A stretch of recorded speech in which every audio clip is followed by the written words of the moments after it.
गरीबपुर में गरीब लोगों की कोई कमी नहीं थी। गांव से दूर एक सोने का पहाड़ था। उस पहाड़ में इतना सोना था कि पूरा पहाड़ सोने की तरह चमकता रहता था। उसका मालिक गोल्डन क्रिमिनल था। कोई नहीं जानता था कि वह कौन है और कहां से आया है। वह बहुत अजीब इंसान था। गांव के लोग उससे पैसे उधार लेने आते थे। गोल्डन क्रिमिनल सबको उधार दे देता, लेकिन बदले में उनकी कार या बाइक अपने पास रख लेता। जब लोग समय पर पैसे लौटा देते तो वह उनकी गाड़ी भी वापस कर देता। लेकिन जो समय पर पैसे नहीं चुका पाते, उनके घर गोल्डन क्रिमिनल खुद पहुंच जाता। अगले दिन उनकी लाश नदी के किनारे मिलती और वहीं उनकी वही कार या बाइक भी खड़ी होती जो उन्होंने गिरवी रखी थी। उसी गांव में एक किसान का बेटा राई स्टार रहता था। वह टैक्सी चलाता था। अपनी प्यारी सी टैक्सी लेकर वह दिन रात लोगों को उनकी मंजिल तक पहुंचाता और उसी से जो कमाई होती उसी से अपने परिवार का गुजारा करता। लेकिन उसकी कमाई इतनी नहीं थी कि घर की बड़ी परेशानी दूर हो सके। असल में राई स्टार के पिता चौहान सिंह का कार दुर्घटना में पैर टूट गया था। डॉक्टर ने कहा अगर इनका ऑपरेशन हो जाए तो ये फिर से चल सकते हैं, लेकिन इसके लिए बहुत सारे पैसों की जरूरत होगी। राई स्टार ने उदास होकर कहा, डॉक्टर साहब मैं बहुत गरीब हूँ, इतने पैसे कहाँ से लाऊं? डॉक्टर कुछ देर सोचता रहा, फिर उसने गोल्डन क्रिमिनल के बारे में बताया। उसी शाम राई स्टार सोने वाले पहाड़ पर पहुँच गया। वहाँ चारों तरफ सन्नाटा था। तभी अचानक एक भारी आवाज गूंजी, ऐ लड़के,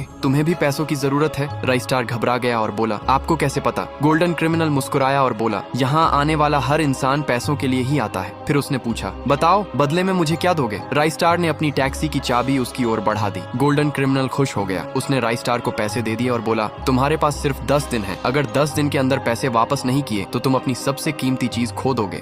गरीबपुर में गरीब लोगों की कोई